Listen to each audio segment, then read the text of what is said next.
In a world of wolves, some were born to hunt and others to be hunted. She was born to be broken, a fragile thing in a kingdom of stone and shadow. He was the beast who ruled them all, a king shackled to a curse of his own making. Their paths were never meant to cross, but fate is a thread that scorns the logic of men and wolves, pulling the most unlikely souls together in the dark, waiting for the spark that will either save them or burn them to ash. The mud was a cold, greedy thing. It sucked at the hem of Alara's tunic, a constant, chilling reminder of her place. She was an Omega. In the rigid hierarchy of the Shadow Crest Pack, that single word was a sentence. It meant less than. It meant weak. It meant a life spent in the dirt, scrubbing pots and mending clothes for the betas and alphas who mattered. Her hands were raw from the lye soap. Her back ached from a day spent hunched over the washing stones by the creek. Cold seeped into her bones, a familiar companion. She pushed a stray strand of pale, moon-colored hair from her face, her fingers leaving a smudge of grime on her cheek. It didn't matter. No one looked at her long enough to notice. To be an Omega was to be a ghost in your own home. A shout from the pack hall tore through the evening quiet. Alara flinched, her heart a frantic bird in her chest. Shouts rarely meant anything good for her. It usually meant a spilled drink to be cleaned, a mess to be blamed for, or simply the venting of some higher-ranking wolf's bad mood. She straightened her sore back and hurried toward the longhouse, her worn leather shoes squelching in the mud.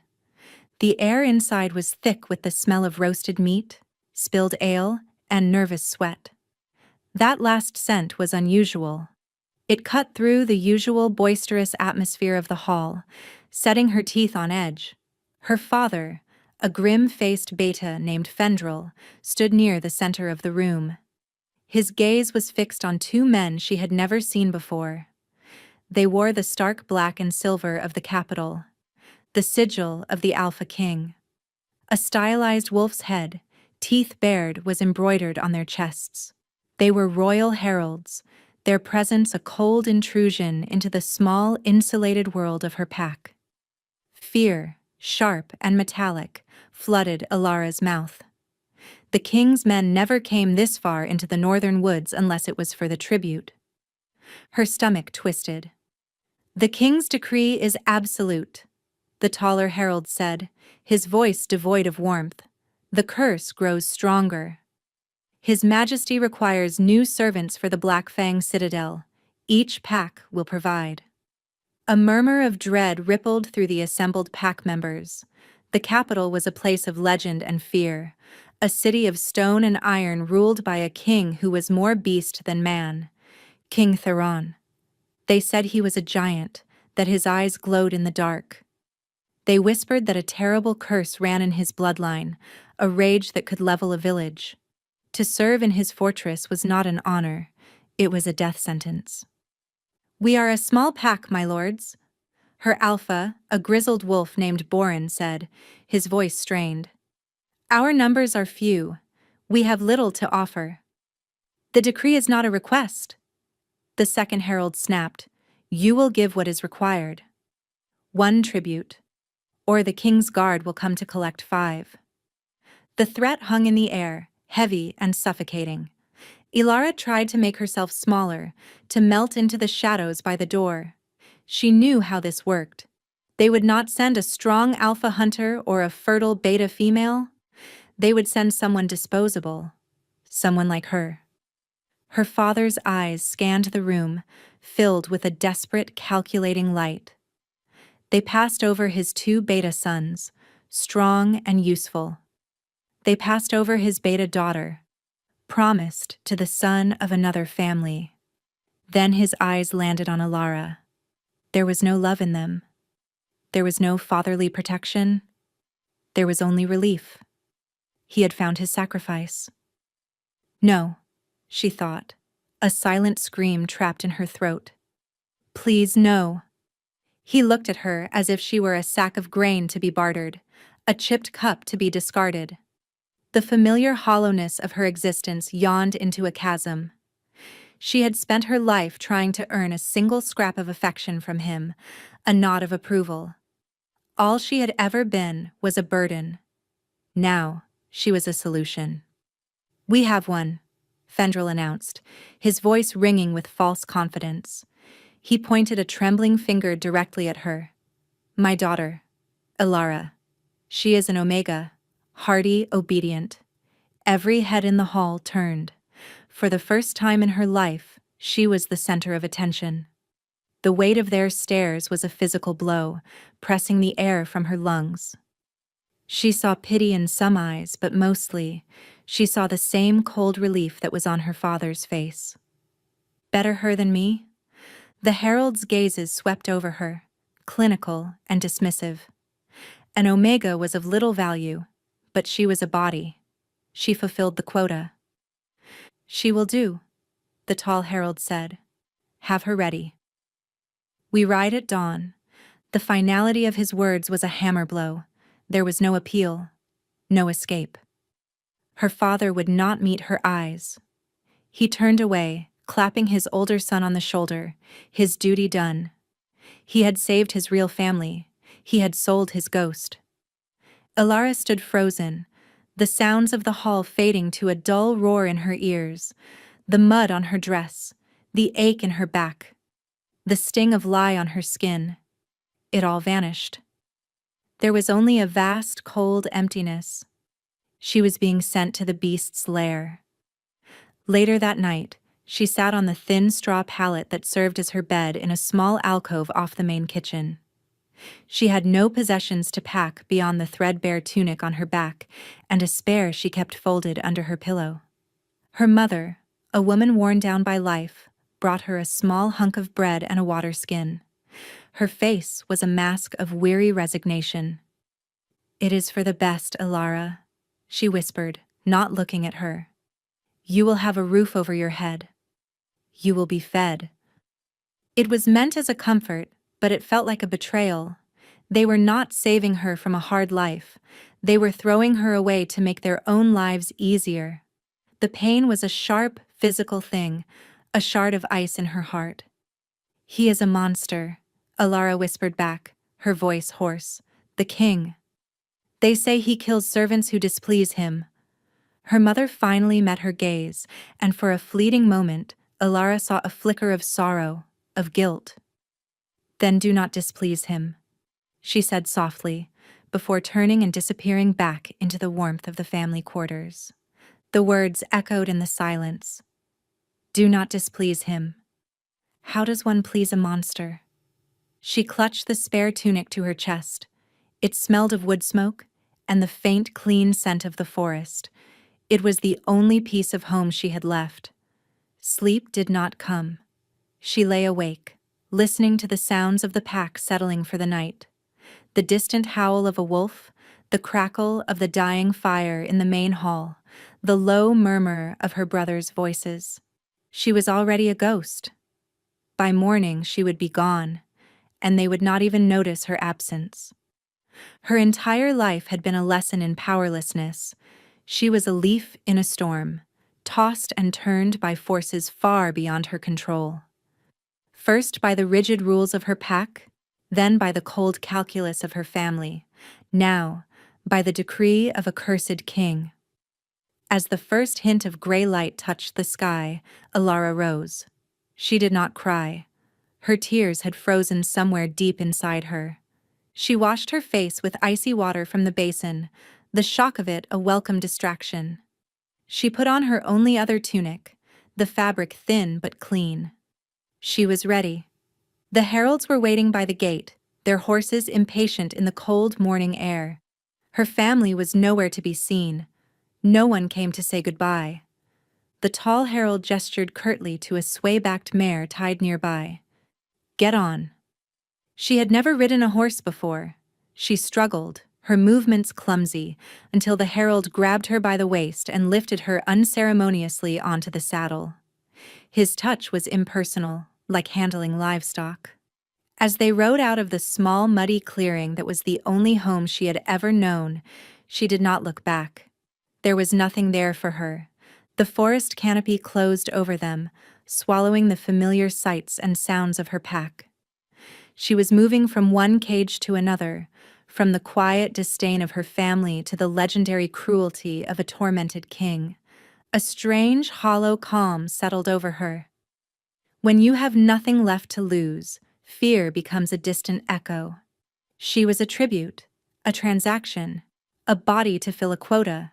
She was Alara, the Omega, and she was on her way to meet the beast. The journey to the capital was a blur of gray skies and black trees. Days bled into one another, marked only by the rising and setting of a watery sun. The heralds spoke little, to her or to each other. They moved with a grim efficiency that left no room for questions or complaint. Alara rode in silence, a small, hunched figure on her mare. The initial numbness had given way to a persistent, gnawing dread. With every league they traveled south, the stories she had heard about King Theron grew more vivid in her mind. They said his temper was a physical force, a wave of pressure that could bring a grown alpha to his knees.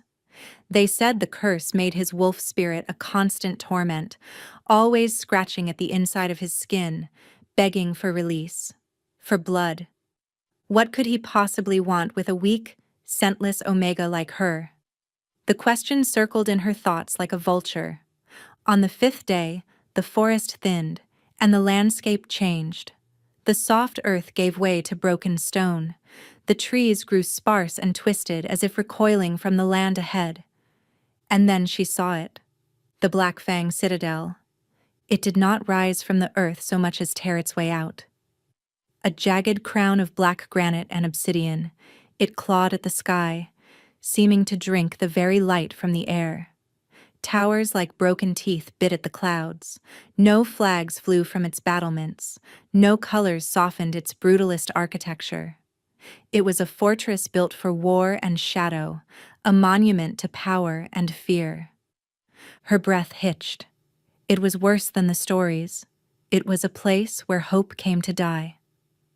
As they approached the massive iron gates, she saw other small groups arriving, each escorting a single terrified-looking tribute. Boys and girls, mostly young, all with the same hollow look in their eyes. They were the unwanted, the disposable, gathered from every corner of the kingdom. The gates groaned open, the sound of grinding metal echoing the protest in her own soul. They were led into a vast cobbled courtyard. The walls soared so high they seemed to block out the sun, plunging the space into a permanent twilight. Warriors in black armor moved with predatory grace, their faces hard as the stone around them. The air tasted of cold iron and discipline. The tributes were herded together into a line. Alara found herself standing next to a sharp-faced girl with restless, intelligent eyes. "First time in the capital?" the girl asked, her voice a low, cynical murmur. Alara could only nod, her throat too tight to speak. "I'm Lyra," the girl said. "Beta. My family runs a mill. My father thought I was getting too ambitious. This is his way of teaching me humility." She sized Alara up with a quick, dismissive glance. "Omega, right? I can barely smell a scent on you. You're lucky they took you. Good for nothing, most of you." The casual cruelty was familiar, but here, in this terrifying place, it stung even more. Alara shrank into herself, pulling her thin tunic tighter. An older woman, with a face like a clenched fist and a ring of iron keys at her belt, marched toward them. This was Mistress Agda, the head housekeeper. Her eyes were chips of flint. "You are here to serve the king," Agda announced, her voice as sharp as broken glass. "You are not here to think, to feel, or to have opinions. You are here to work. Your old names do not matter. Your pasts do not matter. Here, you are nothing but hands and feet." One by one, they were taken into a side chamber. When it was Alara's turn, she was ordered to strip. She stood trembling in the cold, her pale, thin body exposed to Agda's critical gaze. The woman walked around her, inspecting her as if she were a horse for sale. "Scrawny," Agda grunted, "but no marks or sickness." "You'll be put on scullery duty." She was handed a rough, shapeless tunic of drab gray wool. It smelled faintly of soap and despair. Her own worn clothes, the last link to her past, were tossed onto a pile to be burned. She was given a new name, Scullery Maid Number 7. The humiliation was complete. She was no longer Alara. She was a number, a function, a ghost in a new and far more terrifying house. They were led to the great hall for the final inspection. The hall was a cavern of shadow and stone, vast enough to hold an army. Banners bearing the king's snarling wolf sigil hung from the high, vaulted ceiling, the only color in a world of gray and black. At the far end of the hall, on a throne carved from a single piece of obsidian, sat the king, King Theron. The stories had not done him justice. They had also been wrong. He was not a deformed monster. He was terrifyingly, unnaturally beautiful. He was huge, a mountain of muscle and dark power, clad in black leather and furs. His hair was as black as a raven's wing, and his face was all sharp angles and brutal perfection. But it was his eyes that held her captive. They were the color of a stormy sky, churning with a wild, untamable energy. It was the curse. She could feel it from across the hall, a low thrum of contained violence, a primal rage that vibrated in the very air around him. He radiated a cold, lethal authority that demanded obedience.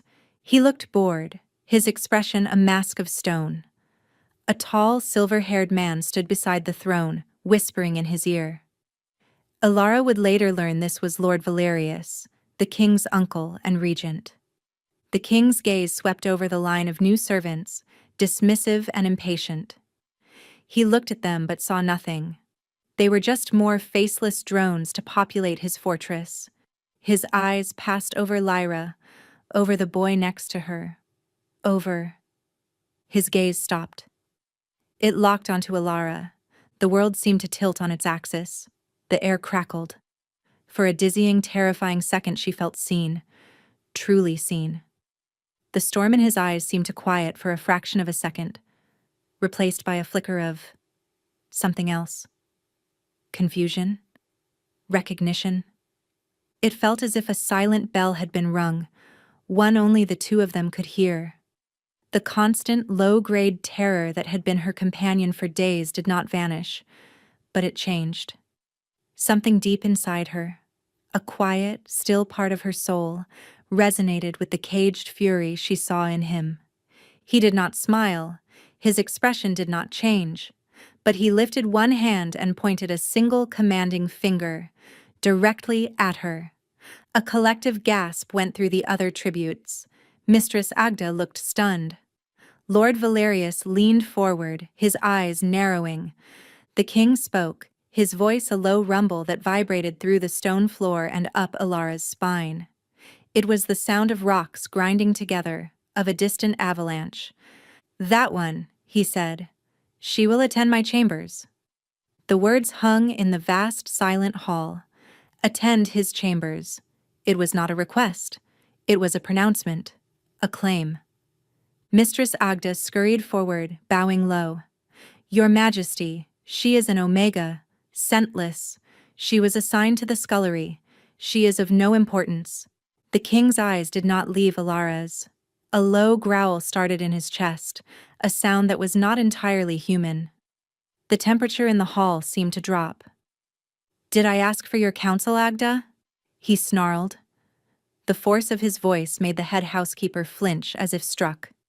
No, Your Majesty," she stammered, her face pale. "She will attend my chambers," he repeated, his voice dropping back to that terrifying rumble. "Alone. Tonight." Lord Valerius placed a placating hand on the king's arm, but Theron shook it off without looking. His stormy gaze remained fixed on Alara, a wolf singling out a lamb from the flock. But she did not feel like a lamb. In that moment, Staring into the heart of the storm, she felt a strange, inexplicable pull, a sense of purpose that defied all logic. She was no longer scullery maid number 7. She was the one he had chosen, and she had no idea if it was a death sentence or something far, far worse. Terror was a living thing inside her. It had claws and teeth, and it was shredding what little composure she had left. Mistress Agda had escorted her not to the sprawling servant quarters in the belly of the fortress, but to a small, clean room in a secluded wing of the castle. The West Wing. The King's Wing. "You will be housed here," Agda had hissed, her face tight with resentment and confusion. "You will be brought to the king's chambers after the evening meal. You will clean. You will not speak unless spoken to. You will not look the king in the eye, and you will not, under any circumstances, touch him." Each rule was a nail in her coffin. Now, standing outside the towering oak doors of the royal chambers, Ilara's heart hammered against her ribs like a trapped bird. 2 royal guards, silent as statues in their black armor, flanked the entrance. They ignored her completely. One of them pulled the door open without a word, revealing a cavern of shadows within. He gestured for her to enter. Taking a breath that did nothing to calm her, she stepped across the threshold. The room was vast and masculine. A huge hearth dominated one wall, a low fire burning within, casting flickering shadows that danced like specters. Furs were thrown over heavy, dark wood furniture. Shelves overflowed with books and scrolls. The air smelled of old leather, wood smoke, and something else. Something wild and primal. It was the scent of the king. He was there, standing by a massive window that overlooked the desolate, windswept landscape. He was a silhouette against the dying light, a study in contained power. His back was to her, but she felt his awareness of her as a physical pressure. She curtsied, her knees trembling. "Your Majesty," she whispered to the floor. He did not turn. He did not speak. A bucket of water and cleaning rags had been left by the door. Her purpose, her shield. Clinging to the familiar motions of servitude, she knelt and began to scrub the stone floor. She started in the far corner, trying to make herself as small and unnoticeable as possible. The silence stretched, thick and heavy. The only sounds were the crackle of the fire and the soft, rhythmic scrape of her rag against the stone. She kept her eyes down, focusing on the tiny imperfections in the floor, on the swirling patterns of the grout, on anything but the terrifying man who shared the room with her. Minutes bled into an hour. She worked her way across the vast floor, her muscles screaming in protest, her knees raw. Still, he did not move from the window. What did he want? Why had he chosen her for this bizarre, silent ritual? The question screamed in her mind. Was this a test? A slow, cruel game before he finally unleashed the beast she knew was coiled inside him? She could feel the tension radiating from him. It was a constant, low hum of suppressed violence. It was the curse. It was always with him, a predator pacing the cage of his ribs. Her own fear was a sharp, acrid scent she was sure he could smell, but she fought to control it, to breathe slowly and evenly. As she worked, something strange began to happen. The frantic terror in her chest began to subside, replaced by a strange sense of calm. Her own quiet, unassuming presence seemed to absorb the frantic energy in the room, like a dry sponge soaking up water. It was an old, familiar feeling. Back in her pack, the animals, the dogs, the birds, even the wild deer at the edge of the woods, had always been calm around her. Her scentless, omega nature seemed to register as non-threatening, as a point of stillness in a world of aggressive alpha and beta pheromones. Could it be that her greatest weakness was having an effect on him? She risked a glance up through her lashes. He was still at the window, but his shoulders seemed less tense. The rigid line of his back had softened almost imperceptibly. The silence was no longer suffocating. It had become something else, a shared space, a quiet understanding that needed no words. This became their routine. Night after night, she was brought to his chambers. She would clean in silence, and he would stand or sit, brooding in the shadows. He never spoke to her. He rarely even looked at her directly, but she always felt his eyes on her. She learned the landscape of his rooms, the worn spine of a book on military strategy, the faint scratches on the floor near the hearth where he must pace, the way the firelight caught the silver threads in a heavy fur blanket. And she learned the landscape of his curse. Some nights the tension in the room was a palpable, living thing, a storm waiting to break. On those nights, he would grip the arms of his chair, his knuckles white, a low growl, a constant vibration in his chest. On those nights, she would clean more slowly, her movements deliberate and serene. She would let her own inner stillness expand, a silent offering of peace, and slowly, miraculously, the storm in the room would recede. The growl would quiet. His hands would relax. He was using her. She was a tool, a balm for his cursed soul, a living amulet to ward off the beast within.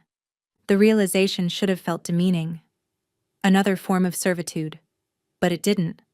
For the first time in her life, she felt useful. Her existence had a purpose beyond scrubbing pots and being invisible. Her perceived flaw, her omega stillness, was her strength. One night, about a fortnight into this strange ritual, she was polishing a small wooden table near his chair. The air was particularly heavy, thick with his pain. She could hear his breathing, ragged and strained. She kept her head down, focusing on her task, offering her silent calm. Suddenly, a low gasp of pain escaped him. It was sharp and raw. She looked up, her heart lurching. He was slumped in his chair, his head in his hands. A tremor ran through his massive frame. The curse was fighting him, and it was winning. The shadows in the room seemed to deepen, to coil around him like snakes. The primal energy of the wolf was rising, a tidal wave of fury. Her training, her ingrained fear screamed at her to run, to flee before the beast broke its chains. But she didn't.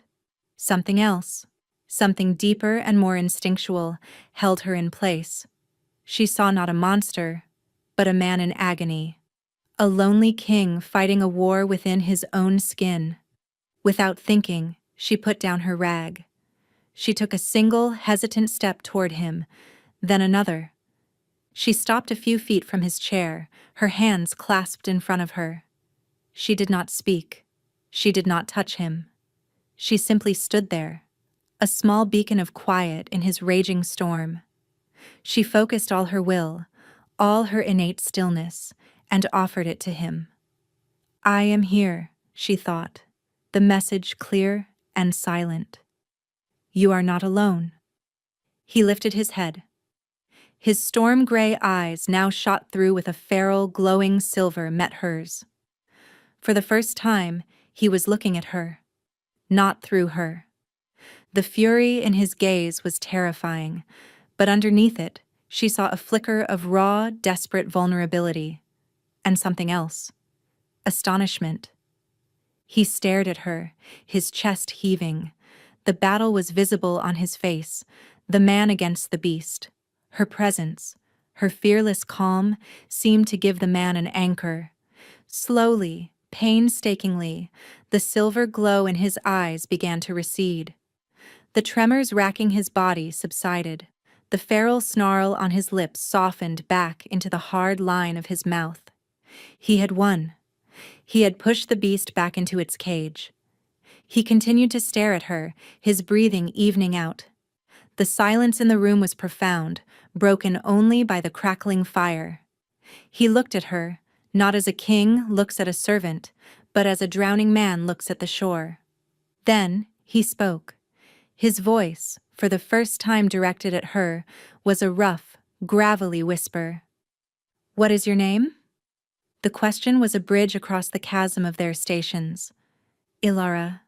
she whispered back, her own voice trembling slightly. He held her gaze for a long moment, then gave a single, slow nod. An acknowledgement. A thank you. A beginning. The routine changed after that night. The silence was still there, but it was different. It was comfortable, companionable, and sometimes he would speak. They sent you as a tribute. It was not a question. It was a statement, spoken into the quiet of the room a week after he had learned her name. Ilara was dusting a bookshelf, her movements practiced and silent. The king was seated by the fire, watching the flames. She paused, her hand hovering over a leather-bound tome. Yes, Your Majesty. Your family volunteered you, he stated again, his voice a low rumble. She flinched, the truth of it a fresh sting. I am an Omega, my lord. Of little use to my pack, she recited the familiar justification, the words tasting like ash in her mouth. He turned his head, and his stormy eyes pinned her in place. They were fools, he said, his tone flat and absolute. The words struck her with the force of a physical blow. No one had ever defended her. No one had ever seen her worthlessness as anything but a fact. To hear this terrifying, powerful man call her family fools for discarding her sent a strange, warm tremor through her. A flicker of hope. It was a dangerous feeling. Their conversations became a regular, fragile thing. He would ask her simple questions about her old life, about the forest she grew up in. He spoke very little of himself, but she learned to read him in other ways.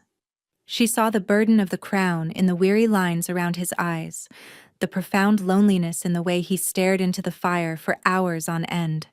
He was a prisoner in his own castle, shackled to a throne and a curse, and she, in her own way, was his fellow captive. One night she found him staring at a small, intricately carved wooden wolf on his mantel. His expression was unguarded, filled with a deep, melancholic pain. My father carved it for me, he said, his voice barely a whisper, before the curse took him. Before it started to awaken in me. It was the first time he had ever mentioned his family, the first glimpse into the wound at the heart of his isolation. The curse, she began, then hesitated, afraid she was overstepping. He looked at her, his gaze heavy with a pain so old it seemed carved into his bones. It passes from father to son in my line. A primal rage, the spirit of the first wolf, the one who made a pact with Shadow to win this kingdom. It demands blood. It demands control. My father, he lost the fight. The unspoken words hung between them. He lost control. He became the beast. I will not, Theron vowed, his voice hardening, his fist clenching on the arm of his chair. I will not lose. In that moment, her fear of him evaporated completely, replaced by a wave of fierce, aching compassion. He was not a monster. He was a warrior fighting the most terrible battle imaginable, and he was fighting it all alone. Until now. A strange pull began to grow between them, stronger each night. It was more than compassion, more than gratitude. It was a deep, resonant hum in her soul, an awareness of him that transcended the physical. When he was near, the world felt more vivid, more real. She felt the echo of his moods, his pain, his fleeting moments of peace.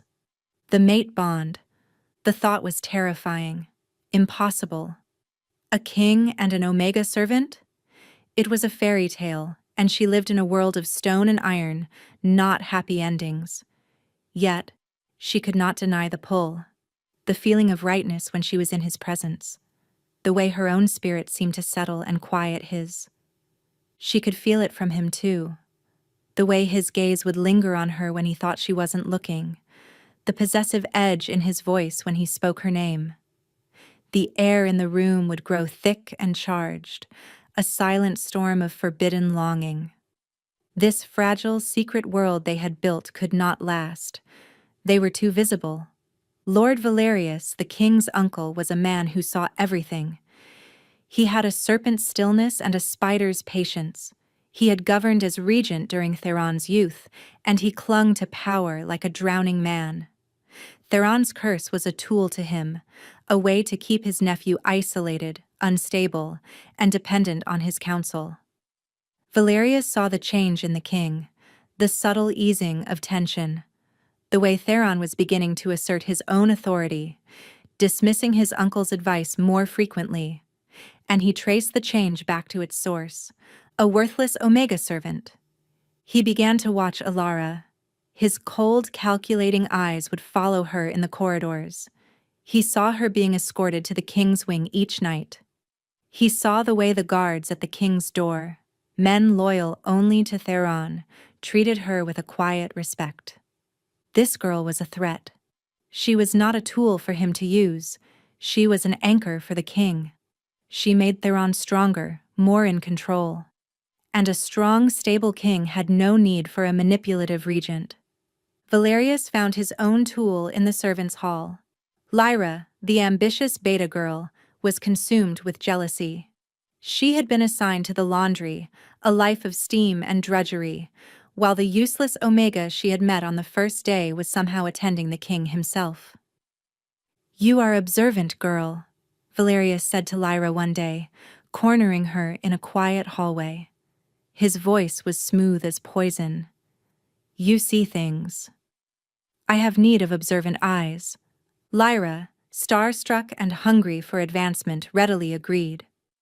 "I want to know everything about the Omega," Valerius instructed.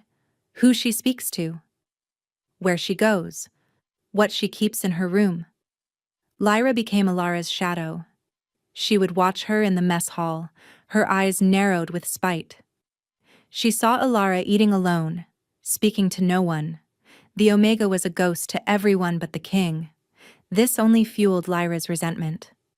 One evening, while Alara was in the king's chambers, Lyra slipped into her small room in the west wing. It was sparse, almost monastic. A bed, a small chest for her single spare tunic. There was nothing of value. But Lyra was not looking for value. She was looking for a weapon. Under the thin mattress, her fingers brushed against something hard. She pulled it out. It was a small, crudely carved wooden bird. Alara had found a piece of scrap wood and spent her few free hours carving it with a small eating knife, a tiny reminder of the forest, of freedom. It was innocent. But in the right hands, innocence could be twisted into guilt. Lyra took the bird and went to find Lord Valerius. A few nights later, the atmosphere in the king's chambers was different. Theron was pacing, his movements agitated. The storm was back in his eyes. "Valerius is pushing for a marriage alliance," he growled, not looking at her. "With the witch queen of the Sunken Isles. A powerful sorceress. He says it will strengthen the kingdom. He says it will help control my condition." Alara's heart plummeted. A queen. A powerful, beautiful witch queen. Of course, that was the king's future, not a secret, silent bond with a servant. The fragile hope that had taken root in her heart withered and died. "A wise match, your majesty," she said, her voice a hollow echo of itself. It was the proper thing to say, the servant's response. He stopped pacing and whirled on her, his face a mask of fury and frustration. "Is that what you think?" he demanded. "That I should chain myself to some power-hungry stranger?" "It is not my place to think, my lord," she whispered, her eyes on the floor. "Look at me, Alara," he commanded, his voice softer but no less intense. She lifted her head, her eyes swimming with tears she refused to let fall. He crossed the room in 2 long strides, stopping directly in front of her. He was so close she could feel the heat radiating from his body. He lifted a hand, his fingers hesitating for a moment before gently, so gently, tucking a stray strand of hair behind her ear. His touch was like lightning. a jolt of pure energy that shot through every nerve in her body. The mate bond flared between them, a brilliant, undeniable supernova of feeling. It was terrifying and wonderful and utterly, hopelessly doomed. "It is always your place," he murmured, his thumb brushing against her cheek. "With me." The moment was shattered by a sharp rap on the door. Theron jerked his hand back as if burned, a snarl twisting his lips. "What is it?" he roared. The door opened and Lord Valerius swept in, his face a mask of grave concern.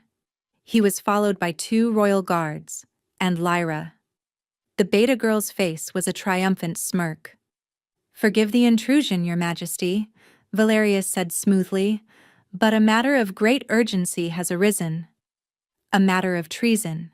His cold eyes flickered to Alara, and she felt a chill that had nothing to do with the night air. "We have discovered a conspiracy," Valerius continued, his voice ringing with false drama. "Witchcraft aimed at the throne. At you, my king." He snapped his fingers. Lyra stepped forward and presented the small wooden bird Alara had carved. "This effigy was found in the Omega's room," Valerius announced, "a tool of enchantment. She has been using her access to you, her feigned meekness, to cast a spell, to ensorcel your mind and bend you to her will." The accusation was so absurd, so monstrous that Alara could not even speak. She could only stare, her mind reeling. Theron looked from the bird to Valerius, his face unreadable. But Alara saw the flicker of the curse in his eyes, the paranoia it fed on, the suspicion it sowed. "Furthermore," Valerius said, pressing his advantage, "a priceless artifact has gone missing from the royal vault." "The ceremonial dagger of the first king." He paused, letting the weight of the words settle. Then he turned to the guards. "Search her." Before Alara could react, the guards seized her. One of them ran his hands roughly over her simple tunic. His fingers paused at the small hidden pocket sewn into the seam. He reached inside and pulled out a dagger. It was ornate and ancient, its hilt wrapped in silver wire, its blade dark with age. The ceremonial dagger of the first king. Alara stared at it in horror. She had never seen it before in her life. It had been planted.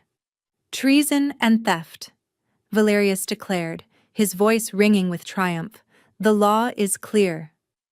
The punishment is death." Death. The word echoed in the sudden ringing silence of the chamber. It was a cold, final sound. Alara's blood turned to ice in her veins. Her knees gave way, and only the guard's firm grip kept her from collapsing. Her gaze flew to Theron. Her mind screamed at him, "Don't you see? It's a lie. Can't you see?" But the king's face was a terrifying, unreadable mask of stone. The man who had touched her cheek with such impossible tenderness only moments before was gone. In his place was the Alpha King, the judge, the executioner. The storm in his eyes was back, a churning tempest of fury and something else. Something that looked like betrayal. "She has bewitched you, nephew," Valerius said, his voice dripping with faux sympathy. "This creature has taken advantage of your affliction. She must be made an example of. The law demands it." Theron's eyes were locked on the dagger in the guard's hand, then on the small wooden bird, then on Alara's terrified face. A war was raging within him. The logic of the evidence, the stolen dagger, the effigy, battled against the instinct of the mate bond. The curse whispered poison in his ear, telling him he had been a fool, that he had trusted a snake. Alara could feel his conflict like a physical force. She could feel the curse twisting his perception, clouding the connection between them. "Please," her heart cried out, "believe in me." He looked at Valerius, his jaw tight. He looked at Lyra, whose triumphant smirk had been replaced by a flicker of fear at the raw power radiating from the king. And finally, he looked back at Alara. His eyes were black with pain. "Take her to the dungeons," he commanded, his voice a dead, hollow thing. The words were a blade through her heart. He didn't believe her. He had chosen the lie. He had chosen his uncle. He had chosen the law. He had rejected her. As the guards dragged her from the room, her legs refusing to cooperate, her eyes remained locked on his. She saw a flicker of sheer agony in his gaze just before the door closed, a torment that mirrored her own. It was the last thing she saw before the darkness of the hallway swallowed her. The dungeons of the Black Fang Citadel were carved from the mountain's living rock. They were cold and damp, smelling of mildew and despair. She was thrown into a small, lightless cell. The heavy iron door slammed shut, the sound of the bolt sliding home an exclamation point on the end of her life. She collapsed onto the filthy straw, the sobs she had held back finally breaking free. They were not cries of fear, but of a grief so profound it felt like it was tearing her apart. He hadn't believed her. The fragile, secret world they had built had been shattered by a simple, cruel lie. The bond she had thought was their salvation was just another illusion. Hours or days passed. Time had no meaning in the dark. She drifted in a haze of misery, the cold seeping into her bones. She did not eat the stale bread and murky water that were shoved through a slot in the door. What was the point? She was going to die. One day, or night, the door to her cell creaked open. A shadowy figure stood silhouetted in the torchlight from the corridor. It was not a guard. It was Commander Kale, the captain of the king's personal guard. His face was granite, his eyes sharp and discerning. He was a man fiercely loyal to Theron, and Theron alone. He said nothing. He simply entered the cell, placed a small bundle on the floor, and left, bolting the door behind him. Her hands trembling, Alara crawled toward the bundle. It contained a loaf of fresh bread, a skin of clean water, and a thick fur blanket. Tucked inside the blanket was a small, crudely carved wooden bird. Her bird. Tears streamed down her face as she clutched it. It was a message, a sign. He hadn't given it to Valerius as evidence. He had kept it. Hope, that stubborn, foolish thing, flickered back to life in the deepest part of her soul. Why would he send her these things if he believed her guilty? Why send this token of her innocence? Unless this was not a punishment. Unless this was something else. Another day passed. The door opened again. This time it was Commander Kale and two of his most trusted guards. "The king has decreed your sentence," Kale said, his voice flat. "You are banished from the kingdom. If you are ever found within its borders again, you will be executed on sight." Banishment, not death. It was a reprieve, but it felt like another kind of death. To be sent away from him forever. They led her not up towards the courts, but through a series of secret winding passages deep within the fortress. They moved in silence, their footsteps echoing in the dark. They emerged from a small, hidden postern gate at the base of the citadel. A single horse was waiting. Commander Kale pushed a heavy purse of coins into her hand. "Ride north," he said, his voice low. "Do not stop. Do not look back. The king's justice is for public consumption. The king's mercy is for you." And then she understood.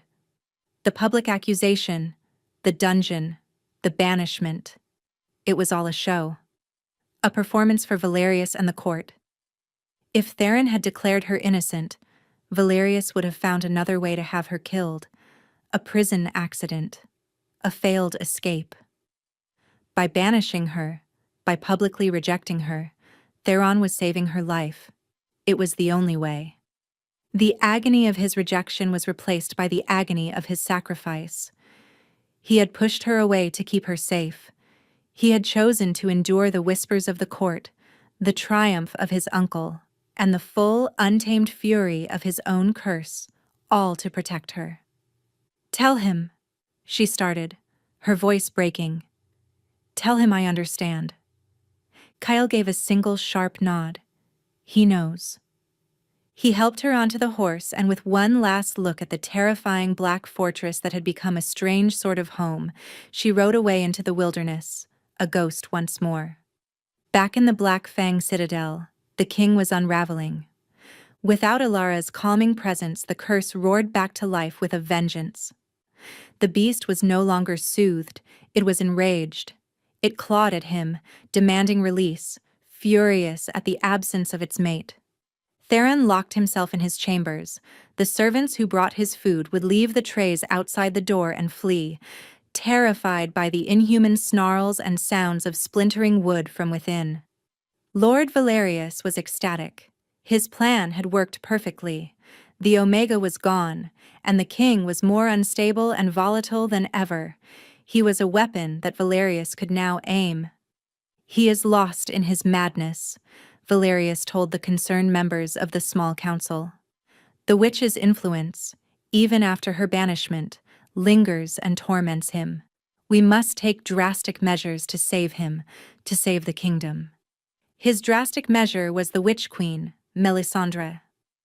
He sent a raven to the Sunken Isles, inviting her to the citadel for a formal betrothal feast. He claimed a union with a powerful sorceress was the only thing that could contain the king's curse now. It was a lie. He knew the queen's magic was one of control and domination.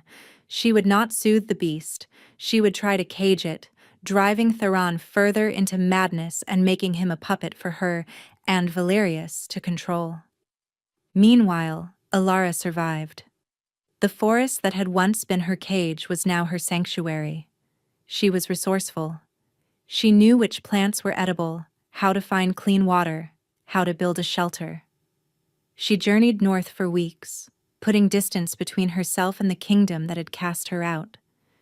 She found refuge in a tiny, forgotten village nestled in the foothills of the northern mountains, a place so remote it was off the king's maps. She took a room at a small, quiet inn, paying with the coins Cale had given her. She told the innkeeper she was a widow, and no one asked any more questions. But every night, she dreamt of him. She felt the echo of his pain across the miles, a dull, constant ache in her soul. The mate bond was a living thread, stretched taut but not broken. She knew he was suffering, and it was her absence that was causing it. She had to go back. The thought was madness. To return was to face a death sentence. But what was a life lived in hiding, knowing he was alone and in agony? She had been a ghost her whole life. For once, she would not be passive. She would not be a leaf in the storm. She would be the storm. She had saved him once with her stillness. Now, she had to save him with her action. She packed a small bag, her resolve hardening into something unbreakable. She still had the purse of coins. She used them to buy a sturdy horse and a dark hooded cloak. She turned her horse south and began the long journey back to the Black Fang Citadel. Back to her king. Back to her fate. The great hall of the Black Fang Citadel was ablaze with light. For the first time since Alara had arrived, the cavernous space was not dominated by shadows. Thousands of candles burned in iron chandeliers, their light glinting off the polished armor of the guards and the jewels of the assembled court. But the light was cold, offering no warmth. It only served to illuminate the tension that gripped the room. At the high table sat King Theron. He was a thundercloud in the midst of the false celebration. His face was pale and drawn, his storm-gray eyes sunken and dark. The curse radiated from him in palpable waves, a low, menacing hum that made the very air vibrate. He had not spoken a word all evening, a silent, brooding volcano on the verge of eruption. To his right sat Lord Valerius, his face alight with smug triumph. To his left sat the guest of honor, the witch queen Melisandre. She was beautiful, in a sharp, predatory way. Her hair was the color of blood, and her eyes were a startling serpent green. She wore a gown of shimmering scales, and her long, pale fingers were adorned with dark, glittering rings. Her power was an oily slick on the surface of the room's atmosphere, a thing of coercion and control. She watched Theron with a proprietary air, like a collector admiring a rare, dangerous beast she was about to acquire. Ilara saw all of this from the shadows near the kitchens. She had made it back. Bribing a scullery guard with the last of her coins, she had slipped into the fortress unnoticed, her face hidden by her deep hood. She had been mistaken for one of the extra servants brought in for the feast and put to work. Her heart ached seeing him. He was a shadow of the man she had known. The torment of the curse, unchecked by her presence, was consuming him. Valerius's plan was succeeding. He was pushing Theron to a breaking point in front of the entire court, hoping to have him declared unfit, with the Witch Queen as his keeper. Valerius rose, tapping a goblet for silence. "My lords, my ladies, today we celebrate a new dawn for our kingdom, a union of strength, a betrothal between our mighty King Theron and the powerful Queen Melisandre of the Sunken Isles." A strained, hesitant cheer went through the hall. Melisandre smiled, a slow, cruel curve of her lips. She placed her hand on Theron's arm. He flinched at her touch, a low growl rumbling in his chest. "He is spirited," she said, her voice a silken purr that carried through the hall. "I will enjoy taming him." Valerius, wanting to further humiliate his nephew and display his own control, gestured to a nearby servant. "More wine for the king and his bride-to-be." It was a fatal mistake. The servant he chose was Lyra. But Lyra, seeing a chance to impress the new queen, shoved the heavy wine pitcher into the hands of the nearest, lowest-ranking drudge, Ilara. Forced into the light, Ilara kept her head down, her hood shadowing her face. Her heart hammered against her ribs. She moved toward the high table, her hands trembling so badly she could barely hold the heavy pitcher. She could feel his eyes on her, even through the hood. A jolt of recognition, of pure, agonizing shock, shot through the mate bond. The low hum of his rage spiked into a roar. Ilara. Her name was a silent thunderclap in her mind. She reached the table, her focus entirely on pouring the wine without spilling it, without looking up. But Melisandre had felt it too. She had felt the sudden shift in the king's energy, the way his entire being had focused on the hooded servant. Her serpent-green eyes narrowed with suspicion and jealousy. As Ilara leaned forward to fill the king's goblet, Melisandre subtly stuck out her foot. Ilara stumbled, lurching forward. The heavy pitcher slipped from her grasp. Dark red wine cascaded across the white table linen and splashed onto the front of Melisandre's shimmering gown. A collective gasp filled the hall. Melisandre looked down at the stain, her beautiful face twisting into a mask of fury. "You clumsy oaf!" she shrieked. Two of her personal guards, hulking men from the aisles, surged forward. One of them grabbed Ilara's arm, his grip like an iron vice. "Insolent filth!" the other guard snarled. He reached out and tore her hood from her head. Her pale, moon-colored hair tumbled free. Her face, pale and terrified, was revealed to the entire court. A wave of confused murmurs washed through the hall. It was the banished Omega, the witch, the traitor. Lyra gasped in horrified delight. Valerius's face went white with shock and rage. The guard holding her arm laughed cruelly. "Look at this pathetic creature." To punctuate his contempt, he grabbed the back of her drab, threadbare servant's dress. With a savage rip, he tore the fabric from her neck to her waist, exposing her pale, slender back to the hundreds of staring eyes. Laughter erupted in the hall, sharp, cruel, and mocking. They laughed at the poor, humiliated Omega. They laughed at her helplessness. Ilara froze, shame and horror washing over her in a burning wave. She felt naked, exposed, utterly broken. This was it. This was the end. She had failed. Then, A sound cut through the laughter, silencing it instantly. It was the sound of a throne scraping against stone. A terrifying, absolute silence fell over the great hall. Every eye swung to the king. King Theron was on his feet. He was no longer a brooding, broken man. He was a primal force of nature unleashed. The curse was not consuming him. He was wearing it like a mantle of power. His storm-gray eyes glowed with silver, feral light. A low, lethal growl vibrated from his chest, a sound that promised death. He looked at the guard whose hand was still on the torn fabric of Alara's dress. He looked at the mark his fingers had left on her arm. He looked at her exposed back, and the shame in her eyes. And the Alpha King spoke. His voice was not a roar. It was a low, deadly promise that cut deeper than any shout. "Touch her again," he said, "and bleed." Time seemed to stop. The guard snatched his hand back as if he'd been burned. Ignoring the stunned court, ignoring the furious witch queen, ignoring his thunderstruck uncle, Theron moved. He descended the dais not like a king, but like a predator. Every step was deliberate, powerful, final. He walked directly to Alara. She stood trembling, unable to look at him, unable to look away.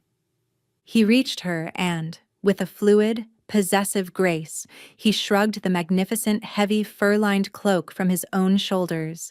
He wrapped it around her, covering her exposed back, enveloping her in his scent, his warmth, his absolute protection. He had claimed her. In front of his entire kingdom, he had chosen a shamed Omega servant over a powerful queen. "You dare!" Melisandre shrieked, her voice cracking with fury. "You would choose this nothing? Over me?" Theron finally turned to look at her. The full, untamed force of his cursed power washed over her. The Witch Queen, for all her magic, visibly recoiled. "She is not nothing," Theron snarled, his voice the sound of an avalanche. "She is everything." "He's mad," Valerius shouted, seeing his life's work, his power, crumbling to dust. "The witch has completed her spell. He is lost to us. Seize him, for the good of the kingdom." It was his final desperate gamble. He drew a wicked-looking dagger, its blade coated in a sickly green poison, and lunged, not at Alara, but at the king. He screamed, "The king is dead! Long live the regent!" But he never reached him. A black-armored shape moved like lightning. Commander Kale, who had been watching from the side, his hand on his sword, intercepted the treacherous lord. There was a single, brutal clash of steel, a strangled cry from Valerius, and the poisoned dagger clattered to the floor. Kale's sword was at Valerius's throat. "Treason," Kale said, his voice cold as the grave. Theron never even looked at his uncle. His entire world had narrowed to the trembling woman in his arms. He gently turned Alara to face him, his large, calloused hands cupping her face. "You came back," he whispered, his voice thick with a raw, desperate emotion that shattered his kingly facade. The silver glow in his eyes softened as he looked at her. The beast soothed by the presence of its mate. "I could not leave you alone," she whispered back, tears of relief and love streaming down her cheeks. He lowered his head and, in front of the silent, astonished court, he kissed her. It was not a gentle kiss. It was a desperate, claiming, soul-deep kiss. A kiss that sealed a bond and defied a kingdom. It was the promise he had made to her in the dark, now brought into the light for all to see. The great hall was a tableau of shock. The kiss ended, but Theron did not release her. He kept one arm wrapped securely around her, his cloak a shield of royal authority. With his other hand, he gently wiped the tears from her cheeks. His gaze was one of utter devotion, a king beholding his most precious treasure. The spell of silence was broken by the witch queen Melisandre. Her face was a contorted mask of incandescent rage. "You will regret this, Wolf King," she hissed, her voice venomous. You have made a powerful enemy this day. My kingdom will not forget this insult." Theron barely glanced at her. "Leave my hall and my kingdom," he commanded, his voice cold and absolute, "and do not return. If you do, your isles will be sunken indeed." The threat was unmistakable, backed by the full, terrifying power of his royal line. Melisandre held his gaze for a heartbeat, her serpent-green eyes burning with hate, before she turned on her heel. With a swirl of her stained dress and a final, hateful glare at Ilara, she swept from the hall, her guards trailing behind her like chastened dogs. Next, Theron turned his attention to his uncle. Commander Cale still held Lord Valerius at sword point. The older man's face was ashen, his schemes reduced to ruin. "My king, my nephew," Valerius began, his voice a desperate, placating whine. "I only did what I thought was best for the kingdom, for you." "Silence," Theron cut him off, his voice flat and devoid of all warmth. He looked at the man who had manipulated his life, used his curse, and tried to murder both him and the woman he loved. There was no anger left, only a vast, cold emptiness. "You sought to control me by nurturing the beast," Theron said, his voice carrying in the silent hall. "You feared the man. But she," he said, his gaze softening as he looked down at Ilara. "She saw the man and was not afraid of the beast." He looked at Kyle. "Take him to the deepest cell in the dungeons. He will await my judgment there, for the rest of his very long life." Kyle nodded sharply. "Yes, Your Majesty." He hauled the sputtering, defeated lord away, the drama of the court's power struggles ending not with a bang, but with the quiet, ignominious shuffle of a traitor being dragged to his fate. Now, only the court remained. They stood frozen, watching, waiting. Their king had just overturned tradition, defied a powerful ally, and claimed a disgraced Omega servant as his own. Their world had been turned on its axis. Theron faced them, his arm still firmly around Ilara. He pulled her slightly in front of him, a gesture of presentation, of pride. "You see before you a servant," he began, his voice ringing with authority. "An Omega, the lowest rank in our society. You see a woman you mocked and scorned." He paused, his gaze sweeping over the uncomfortable faces of his lords and ladies. "I see my mate," he declared, the words a thunderclap of finality. "I see the other half of my soul. I see your queen." A wave of audible gasps rippled through the nobility. A king's mate was his queen. An Omega queen was unheard of. It was a violation of every law of hierarchy and breeding they held dear. Theron knew their thoughts.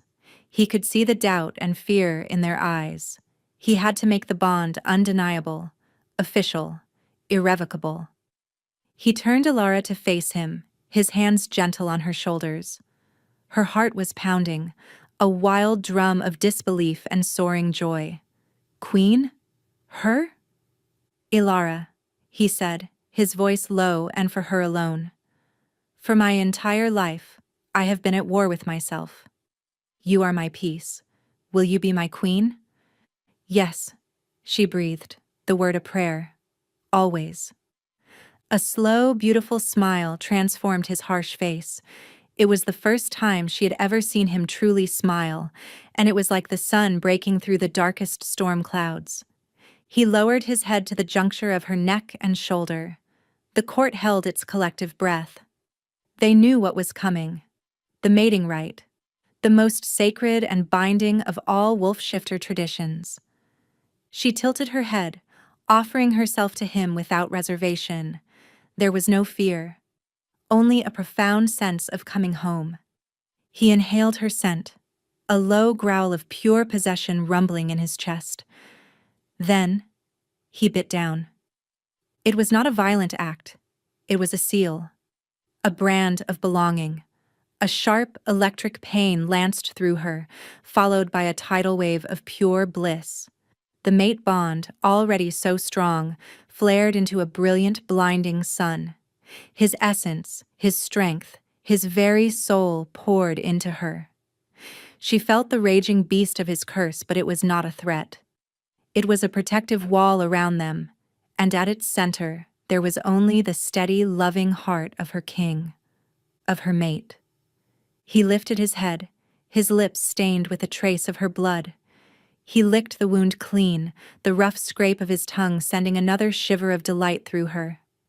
The small wound healed almost instantly, leaving behind a permanent, intricate mark on her skin, the mark of the Luna Queen.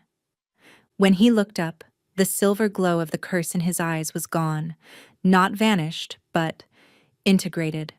The storm had not passed. It had found its center. The man and the beast were no longer at war. They were one, whole. He was in control. He turned back to the stunned court. Elara held firmly at his side. The mating mark on her neck gleamed in the candlelight. It was done. It was law. "Behold your queen," he said, and this time there was no room for argument.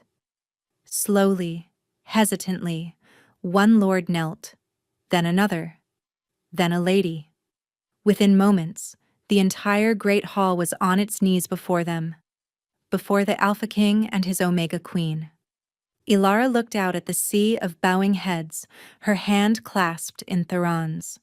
She was no longer a ghost. She was no longer a number.